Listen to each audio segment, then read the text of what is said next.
I'd like to introduce our keynote speaker. You know, I really want to shorten this a lot, but you know, he's so impressive it's kind of hard to. Treasurer Mourdock was elected Indiana State Treasurer in 2006. He was reelected in 2010, leading the Republican ticket with at least 62% of the vote. As Treasurer, Richard has been an integral part of the state's fiscal health. His leadership earned over $1 billion in investment income for taxpayers and successfully expanded the state's college savings plan. At the same time, his office has returned an average of 10% of his budget back to the Treasury every year.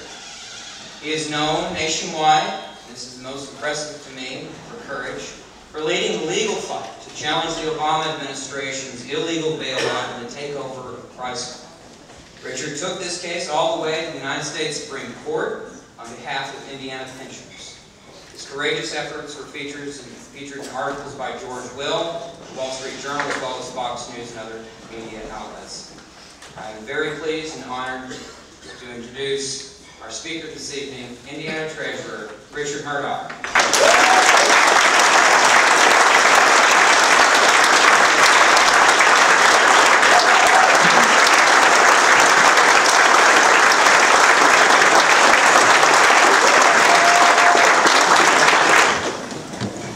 And I'm glad you got to stand up, not for what you just did there, but for the two award winners.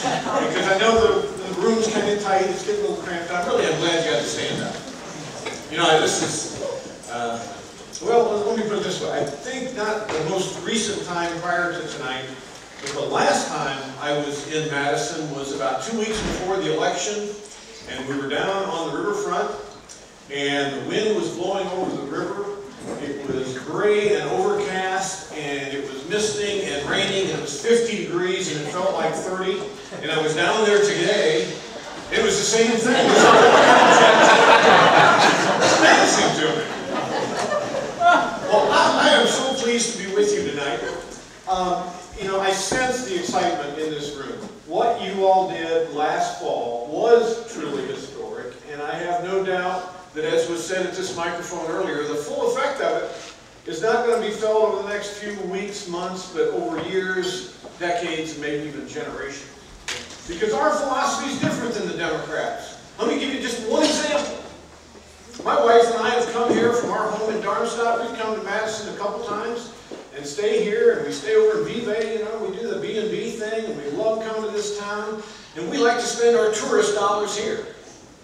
By contrast, Democrats like to spend their tourist dollars in Urbana, Illinois.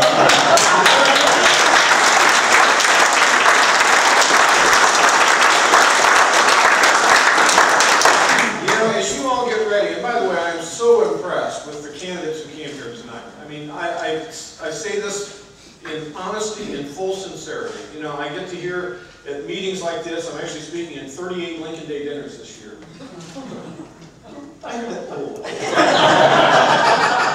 Although understand, chickens do quake at the sound of my name.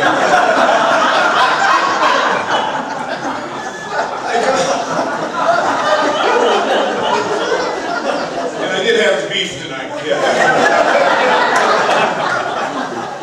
But I love to go to Lincoln Day dinners when the county organizations do what you all did tonight.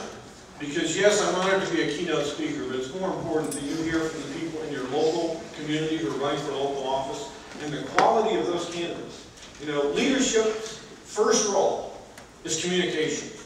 And every one of the people who stood here over the last hour are so confident in what they're doing, they obviously believe in what they believe, that they can stand here and very articulately make that argument as to why you should support them. And I think your entire community, your entire party deserves a round of applause for generating that type of.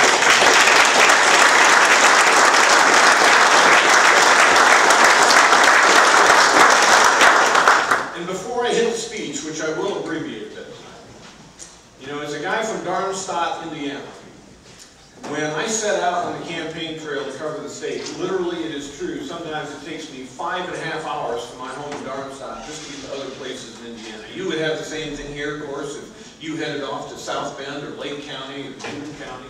I mean, it's hard if you're from southern Indiana to get across the whole state and get known. And so you have to have a lot of folks help you in a campaign. And I will tell you, when you're from one corner of the state and you drive to another corner of the state and you see your yard signs up and you know there are people in that community working on your behalf, it makes you feel very good. So Pam Newhouse, thank you very much for being my coordinator.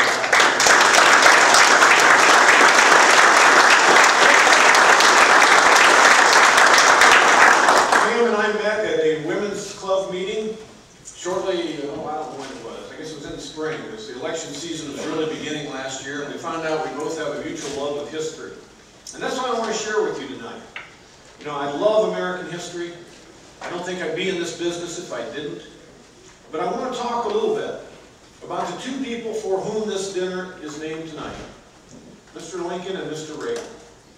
You know, for many years, almost 35 years now, I've given myself the goal, just as I've laid out each night, to pick up a history book and try to read 10 pages of American history. I haven't done it every night, but I've done it most nights. And the more I do that, the more I become fascinated with that middle part of the 19th century and Mr. Lincoln. And yet, just this past February, February 6th, we celebrated the 100th anniversary of the birth of Ronald Reagan. And with the Lincoln Day season coming up, I decided, you know, I think I'll do this year's speeches on Ronald Reagan. And then the more I thought of it, I found the fascinating, at least fascinating to me, parallels between those two great Republican presidents. And so I want to share some of them. Some of them you've probably heard, some of you perhaps have not heard. But I think they're fascinating. You know, one thing, let's start with, yeah, they both had a heritage to Illinois. Pretty simple. We like to think Lincoln grew up here. He did from the age of 7 to 21. We can claim him as a Hoosier. And by the way, make no mistake, it was Indiana that made Abraham Lincoln, and Abraham Lincoln that made Illinois, in that order.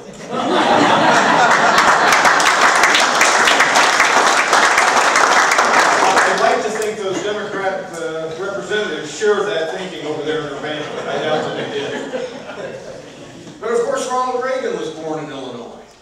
Born in Tampico and raised in Dixon. At the age of 21, Abraham Lincoln moved to Illinois, and really most people associate him with that state. Both of them claim their political philosophy came from being from this region of the country. Both of them, and I find this interesting, had a very difficult relationship with their fathers. If you don't know, Thomas Lincoln and Abraham Lincoln really didn't get along all that well. Thomas Lincoln was known as a very strict person. He was a strict Baptist. That's why they moved out of Kentucky to come to Indiana. He didn't want his children raised where slavery was present. Kentucky was a slave state. And as often happens, strong-willed sons and strong-willed fathers start the headbutting. And so it seemed it happened between Thomas and Abraham Lincoln. Thomas Lincoln wanted his son to be what he was, which he thought of was the ideal American, the ideal Westerner, that sod-breaking prairie farmer. Abraham Lincoln, no. He worked hard, but he didn't like hard work. He wanted to use his mind. Thomas Lincoln, I have no doubt, was very upset when he heard his son want to be a lawyer, because he didn't think that was the right way to work. In fact, late in his life, when they were living about 60 miles apart, which at that time wasn't all that far, Abraham Lincoln received word that his father was seriously ill and he ought to go down and see him because it may be his last chance to talk to him. He didn't go. Refused to go. They were estranged. And so he never saw his father again. Ronald Reagan and his father, not very close either.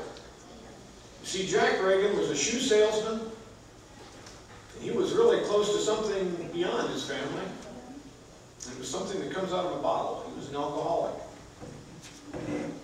Years later, Ronald Reagan's brother said that their father often embarrassed the entire family. They moved from town to town in Illinois because Jack Reagan couldn't hold a job because of his drinking. Ultimately, Ronald Reagan bought a home once he was successful, bought a home for his father and mother. He was very close to his mother, but his father not so much.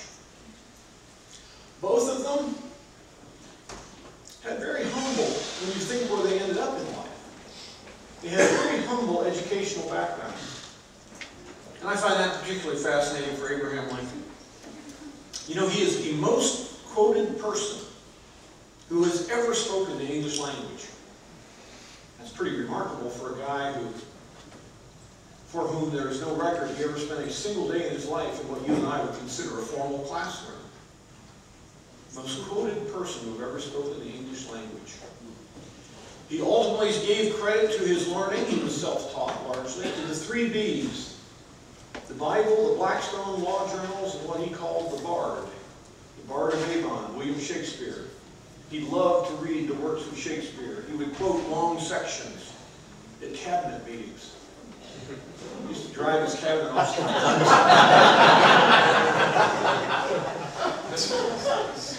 You know, Todd will tell you, one of the things they still do today in the United States Congress, when you become a congressman, as Abraham Lincoln did in 1847, he served 1 term in the United States Congress.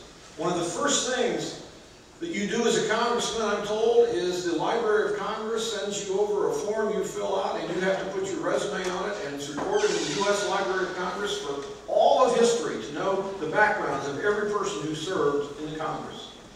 You can picture Abraham Lincoln kind of standing in line behind those other new congressmen who are being brought into the room, and they're filling out the form, and next to that word education, it says education : and some of them are writing Harvard.